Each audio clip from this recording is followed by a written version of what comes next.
La guerra perfecta es la que se gana sin disparar una sola bala y sin lanzar una sola bomba. Una guerra oculta, invisible, que no precisa de aparatosas invasiones territoriales porque se ha logrado algo mucho más eficaz: la invasión silenciosa de las mentes.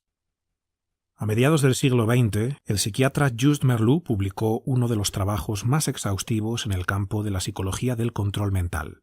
En su obra expuso con gran precisión las técnicas de intromisión psíquica y manipulación de la percepción que los totalitarios habían desplegado en la época de las grandes guerras mundiales.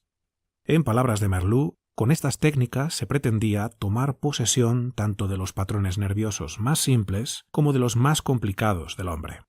Es la batalla por la posesión de las células nerviosas. Es coerción y conversión forzada mediante lemas, estereotipos verbales y fórmulas que imprimen reflejos en las mentes que previamente fueron destrozadas. El totalitario quiere primero la respuesta requerida de las células nerviosas, luego el control del individuo y finalmente el control de las masas.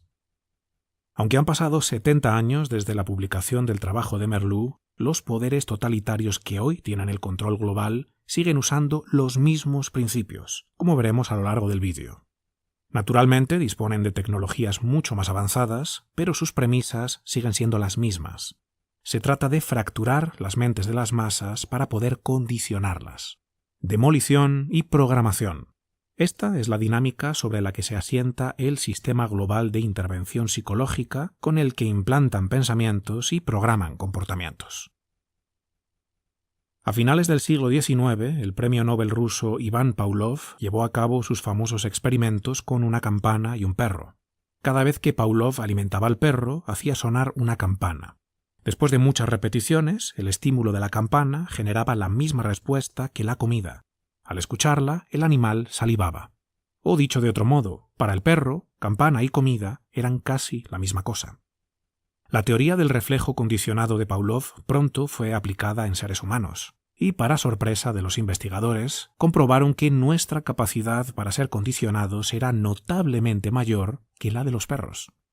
En manos de personas con ambición totalitaria, este campo de experimentación tenía el potencial para convertir a grandes masas humanas en autómatas al servicio de sus programadores. Y así fue. El auge de los movimientos totalitarios del siglo XX fue posible gracias a la implementación a escala masiva de estas técnicas de manipulación y control mental. El ideal de la psicología totalitaria es domar a los hombres, convertirlos en herramientas voluntarias en manos de sus líderes. Al igual que el entrenamiento, la domesticación tiene como objetivo automatizar las acciones. A diferencia de la formación, no requiere la participación consciente del alumno. Algunos creen ingenuamente que el ocaso de los regímenes totalitarios puso fin a esta psicología del control mental, pero lo cierto es que fue justo al revés. Tras las guerras mundiales, esta área experimentó su mayor grado de perfeccionamiento y se convirtió en la forma predilecta de dominio de masas. Esto no quiere decir, por supuesto, que los conflictos bélicos hayan dejado de ser relevantes. Siguen estallando por doquier y seguirán haciéndolo, pero su razón de ser es cada vez más propagandística. Por debajo de la disputa territorial y económica está la verdadera batalla, la posesión de las mentes, que siempre se sirve de los mismos principios. Todas las operaciones psicológicas del pasado, el presente y el futuro repiten y repetirán siempre dos grandes patrones que suceden simultáneamente: la demolición psíquica con estímulos negativos y el condicionamiento con estímulos positivos. Un patrón de caos que destruye y un patrón de esperanza que construye. Al mismo tiempo que las mentes son atacadas y despedazadas con negatividad, también son expuestas a una programación hipnótica que, mediante el uso manipulativo de sentimientos edificantes, implementan nuevos esquemas en los vacíos psíquicos que van quedando.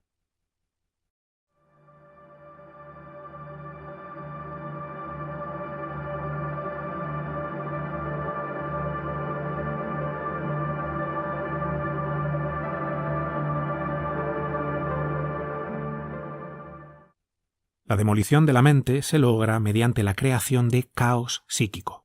Se trata de inducir un desorden constante en los procesos mentales, produciéndose así lo que Merleau llamó menticidio, palabra que deriva de mens, mente, y caedere, matar. El núcleo de la estrategia del menticidio es quitar toda esperanza. La víctima está completamente sola y la mente se instala en una condición de esclavitud y sumisión. Y existen 3 vías principales de estimulación negativa para suscitar este caos demoledor: aislamiento y división, confusión e infantilización. Vamos a ver estos 3 principios por separado.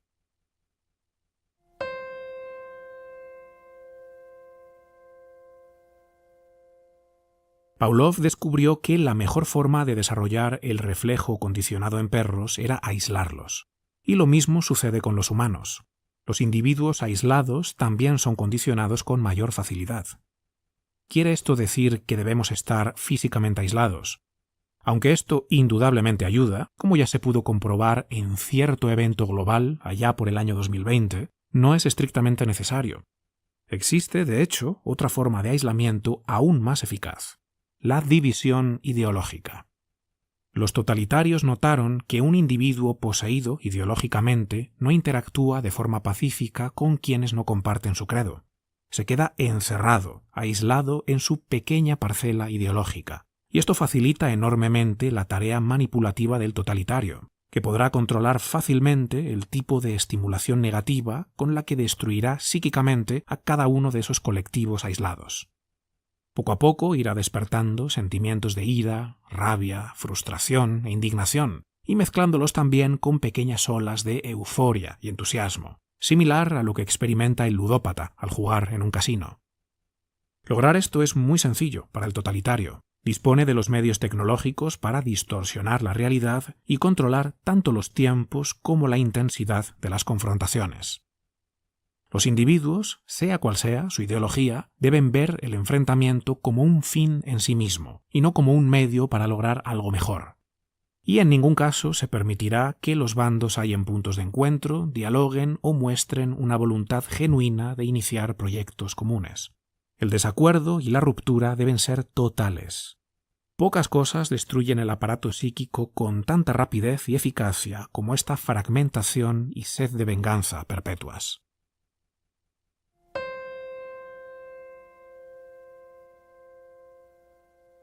El segundo principio para la demolición psíquica es la confusión, que se logra principalmente torciendo el sentido de la lógica.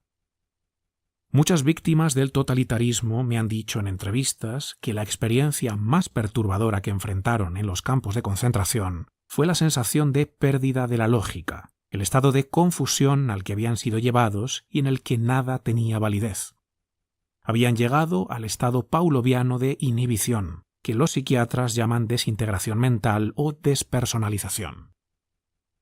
Las víctimas deben perder su capacidad de abordar lógicamente la realidad. Una niebla semántica impregna la atmósfera y las palabras pierden su función comunicativa directa. Nada tiene ya un significado estable y compartido. Bien y mal, verdad y falsedad, realidad e ilusión, hombre y mujer, decente y aberrante, bello y grotesco, justo e injusto. La realidad se vuelve tan fluida e indefinida que cada evento cotidiano puede ser convertido en una fuente de shock psicológico. La lógica puede enfrentarse a la lógica, mientras que la ilógica no. Confunde a quienes piensan con claridad. Y mientras uno sigue buscando un contraargumento razonable para la primera mentira, los totalitarios pueden atacarlo con otra. Al final, el sujeto ya no puede creer nada y se retira a un hosco embotamiento nihilista. Sus defensas psíquicas quedan derruidas y se vuelve susceptible de creer en cualquier cosa.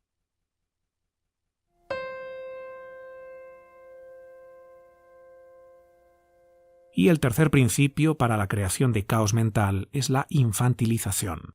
El individuo es llevado a un estado de perpetua inmadurez y dependencia. Como Peter Pan, esta mentalidad infantil le hace sentirse sobrepasado por la realidad, por el dolor e incertidumbre que la vida conlleva, y busca la forma de escapar de ella replegándose hacia sí mismo. El puer aeternus se encierra mentalmente en el yo. Y el cuerpo, que necesariamente debe cooperar con la mente en esta búsqueda de evasión, se vuelve adicto al placer sensual. el goce corporal se convierte en su nunca jamás particular, donde todo es cómodo y predecible. El escapismo mental no puede sostenerse solamente con imaginaciones acerca de lo que el mundo debería ser y no es. Para mantener esta fantasía, cuerpo y mente se unen en la búsqueda compulsiva de placeres carnales, hasta que los deseos quedan situados en el centro de la identidad. Yo soy lo que yo deseo, y más allá de eso no hay nada, o al menos nada que valga la pena. El gozo carnal y la concupiscencia absorben toda su atención, como si se tratara de dioses tiranos que exigen adoración fanática. Esta supremacía extrema del yo, además de destruir la psique de las personas, también rasga el tejido social. Las llamadas identidades intermedias que existen entre el individuo y el Estado, matrimonio, familia, vecindad, comunidades, etc., desaparecen poco a poco, como estamos viendo por doquier. La mentalidad individualista considera que estas identidades subsidiarias son irrelevantes, ya que no le sirven en su búsqueda de placer hedonista y satisfacción del deseo. Además, un yo endiosado no soporta la idea de cualquier identidad que esté por encima de sí mismo, así que las desecha. Las ofrece en sacrificio a esos falsos dioses del deseo. Y con ello elimina todo aquello que existía precisamente para protegerlo del Leviatán. Un individuo sin familia, sin comunidad, sin vínculos, queda completamente indefenso ante el aplastante poder de los tiranos.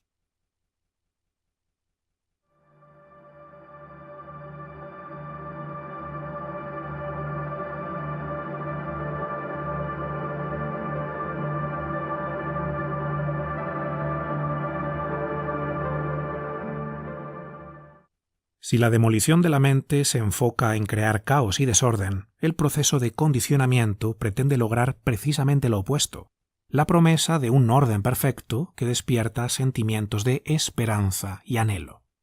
Al tiempo que rompen las mentes con desorden, los totalitarios presentan también la solución ideal a todos esos conflictos que ellos mismos crearon artificialmente.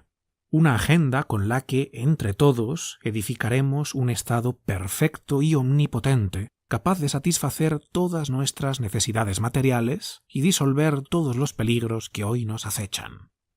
La agenda es el nuevo evangelio que conduce a la tierra prometida, el Estado paraíso. Si la demolición de la mente robaba las esperanzas, el condicionamiento vuelve a ofrecer esperanzas, creando así los altibajos mentales y emocionales idóneos para el control de masas. Este proceso de condicionamiento mental es principalmente un proceso dialéctico. Las promesas de un mundo mejor, al no tener todavía una realidad material concreta, deben sustentarse mediante el lenguaje. A través de simplificaciones excesivas y eslóganes repetidos hasta la saciedad, los totalitarios van implantando ciertos patrones psíquicos y moldeando las mentes hasta que los sujetos quedan dialécticamente atados con su milagrosa agenda, como si de un hechizo se tratara. Repetir mecánicamente sus suposiciones y sugerencias. Esta es la fórmula simple para el condicionamiento político de las masas. Las opiniones ya preparadas llegan a las células nerviosas e implantan un patrón fijo de pensamiento en el cerebro. La sugestión continua y la hipnosis lenta, a raíz de la comunicación masiva mecánica, promueven la uniformidad de la mente. El hombre ya no piensa en valores personales, ya no tiene consideraciones acerca de aquello que su intuición moral le indica. Piensa cada vez más en aquello que le transmiten los medios de comunicación y lo va convirtiendo poco a poco en el pináculo de su escala moral. Las consignas dialécticas, sin embargo, son insuficientes por sí solas. Los seres humanos necesitamos ver cómo esas abstracciones ideológicas y lingüísticas adquieren materialidad y se vuelven algo tangible. Necesitamos ver a líderes que sepan encarnarlas. Por eso los ingenieros de la opinión pública se sirven de lo que Merleau llama hipnotistas, figuras prodigiosas que encandilan fácilmente a las masas y se vuelven un ejemplo a seguir por muchos. En el campo de lo político, los hipnotistas suelen ser figuras mesiánicas que aparecen en el momento perfecto, el punto de máxima tensión social, para poner fin al caos y desesperación fabricados por los tiranos. Al ofrecer una solución simple, rápida y aparentemente infalible, los hipnotistas se ganan de inmediato la confianza del pueblo, que deposita en ellos todas sus esperanzas. Cegados por su cálido fulgor, las masas no pueden ver sus intenciones ocultas. En un país donde el caos es generado por unos niveles de crimen absolutamente insostenibles, el hipnotizador lo elimina de un plumazo con medidas drásticas pero altamente eficaces. En un país donde el caos es generado por ideologías radicales cuyos excesos hunden la economía, el hipnotizador aparece con su motosierra para cortar por lo sano con todas esas redes clientelares que estaban desangrando al pueblo y promete instaurar un paraíso de perpetua libertad, que llegará en su debido momento si somos pacientes y serviles.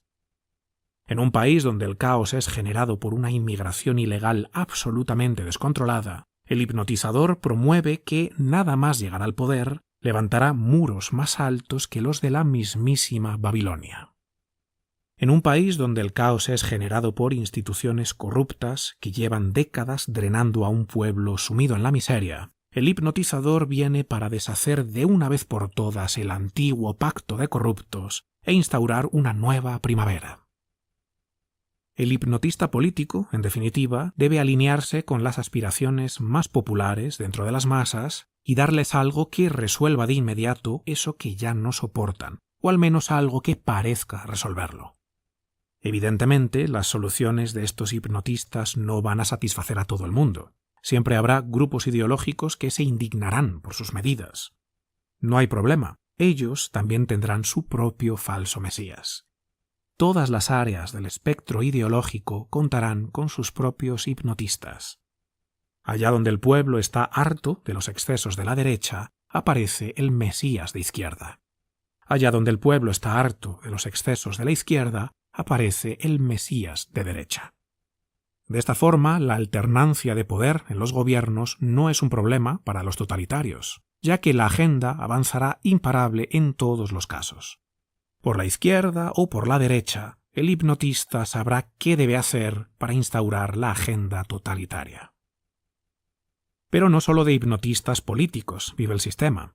Las celebridades, los hipnotistas culturales, son esenciales, pues también encarnan algo que las masas anhelan ver materializado. Y es gracias a estas figuras que ciertos puntos de la agenda quedan legitimados ante grandes muchedumbres. Hay hipnotistas para mujeres desencantadas con sus relaciones amorosas, hipnotistas para hombres hartos de los excesos de ciertas ideologías, hipnotistas para quienes sufren de ecoansiedad climática, hipnotistas para quienes sueñan con un mundo futurista y una humanidad interestelar que ya no puede ser tocada por la enfermedad y vive para siempre. Todo hipnotista embelesa a las masas porque promete traer renovación, y quienes lo adoran quedan cegados por su resplandor, pudiendo así sugestionar a sus siervos mentales para que acepten ciertas cosas que de otro modo no hubieran abrazado y justifiquen lo injustificable. Se puede hipnotizar diariamente al grupo con ruidos, con prensa, radio y televisión. Con miedos y pseudoentusiasmos se puede inculcar cualquier engaño. Los delirios, cuidadosamente implantados, son difíciles de corregir. El razonamiento ya no tiene valor, porque el tipo de pensamiento inferior, más animal, se vuelve sordo a cualquier pensamiento de un nivel superior. Si queremos resistir ante el abrumador empuje de los totalitarios, Merleau sostiene que el primer paso es familiarizarnos con estas dinámicas que están usando contra nosotros. Si no somos capaces de reconocer cómo nosotros mismos estamos fomentando la división, diseminando confusión, cayendo en la infantilización y secundando el individualismo, y cómo estamos también dejándonos seducir por falsos mesías, estaremos al servicio de esos mismos poderes oscuros que quieren arrancarnos el alma mientras nos contamos la fábula de que somos disidentes del sistema. La formación contra el lavado de cerebro debe realizarse de forma muy exhaustiva. Podemos construir defensas internas contra el control del pensamiento y contra el aluvión diario de sugestiones. Con la ayuda de una buena y repetida instrucción, las personas pueden familiarizarse con los conceptos. Entonces se desarrollan las defensas perceptivas, aprendemos a detectar la propaganda falsa y no la escuchamos. Un hombre con un profundo conocimiento de sí mismo, consciente de sus propios conflictos internos y consciente también de lo que el enemigo está tratando de hacerle, está preparado para afrontar y resistir el ataque. Interrogué a muchas personas que sufrieron las torturas de las prisiones y campos de concentración nazis, aquellos que se entendieron a sí mismos, que estuvieron dispuestos a aceptar el peligro y el desafío, y que se dieron cuenta, aunque fuera vagamente, de lo bestial que puede ser el hombre, pudieron soportar la desgarradora experiencia del campo de concentración. No fueron derrotados por su propia perplejidad inocente y su falta de conocimiento de sí mismos y de los demás, sino que fueron protegidos por su conocimiento y su vigilancia inquisitiva. Pero hay otros factores que también juegan un papel importante. Mis investigaciones me han dejado muy claro que aquellos que pueden resistir, que pueden mantener su fuerza en circunstancias marginales, nunca se sienten solos. Hay en ellos un conocimiento de amar a otros y ser amados. Y este conocimiento no se limita al amor por la familia o los amigos. Las personas en las que una fe religiosa está viva y profundamente arraigada tienen este mismo sentido de pertenencia, de ser necesitados, de ser amados.